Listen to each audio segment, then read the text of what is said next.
The Kansas City Chiefs built a defense and signed a backup quarterback that were good enough to preserve a win. Now, are they good enough to win on their own? The Chiefs, who lost Patrick Mahomes to a concussion in the third quarter of Sunday's divisional round win over Cleveland, might have to find out with their hopes of back-to-back AFC titles and a Super Bowl repeat on the line. Mahomes remained in the league's concussion protocol Monday, and coach Andy Reid declined to speculate on when he'll be cleared. Because of the protocol, it's a no-brainer, Reid explained of the decision, which rests not in his hands but those of team doctors and outside experts. You don't even have to think about it. You just go forward. You have an answer if he's there and if he's not there. I can't tell you an answer from a medical standpoint. I just don't know. If Mahomes is unable to play, 35-year-old journeyman Chad Henne would start against Buffalo in Sunday's AFC title game. Henne took over when Mahomes sustained the concussion, with the Chiefs leading 19-10. And he finished the drive by leading Kansas City to a field goal.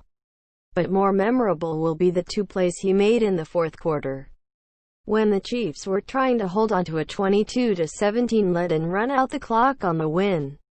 On 3rd and 14 in his own territory, Henne scrambled to his left and found some open space, then sacrificed his body by diving for the first down marker. Henne came up just short, and when Reid elected to go for it rather than punt, the coach put the game in his hands by calling a short pass play to Tyreek Hill that gave Kansas City a first down. I thought Chad played with great composure, particularly for that situation, Reid said. And to come down to that last series, that big run was gravy. He dusted off those old legs, got them moving a bit, came up a hair short, came back and made a nice throw to Tyreek to clinch it. That throw wouldn't have been possible without a big stand by the Kansas City defense. After allowing the Browns to convert their own fourth down with 5:30 to go, they stuffed Nick Chubb and forced Baker Mayfield to throw an incompletion. And when they tackled Kareem Hunt for a loss on the ensuing third down pass play, the Browns were forced to punt with 4:23 left in the game. They never got another chance with the ball. They have trust in each other to get that done, Reid said. I'd rather not have it have to be that way. Bigger leads. But the bottom line is you attempt to win the football game. And you do it the best way you can against the best competition in this league.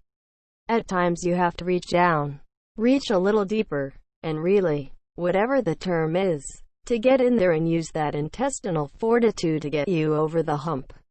The pass game kept humming even when Mahomes left the game. Henne was 6 of 8 for 66 yards, though he did make a poor decision on an interception in the end zone.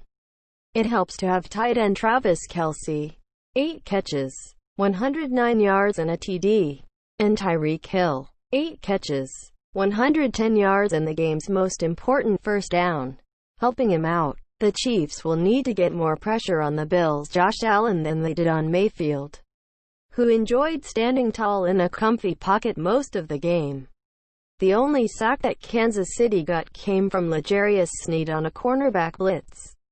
The Chiefs hope to have Clyde Edwards-Helaire for the first time since he sustained a high ankle sprain in Week 15, but he was unable to go. Darrel Williams picked up the slack, carrying 13 times for 78 yards against a stout Browns front. Harrison Butker got mixed reviews for his kicking performance.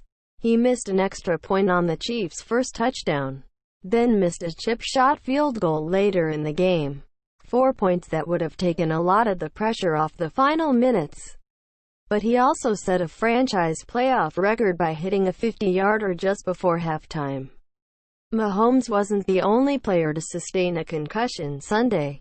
Top cornerback Bashaud Breeland left the game in the second half, and with backup Rashad Fenton out with an ankle injury, the Chiefs' depth is limited in the defensive backfield.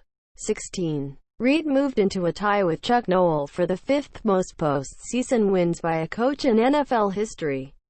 2 more wins would move him past Joe Gibbs for 4th place, leaving only Bill Belichick. Tom Landry and Don Shula ahead of him. The Chiefs have Tuesday off before returning to practice Wednesday, at which point they hope to have a clearer picture of whether Mahomes will be available against Buffalo on Sunday.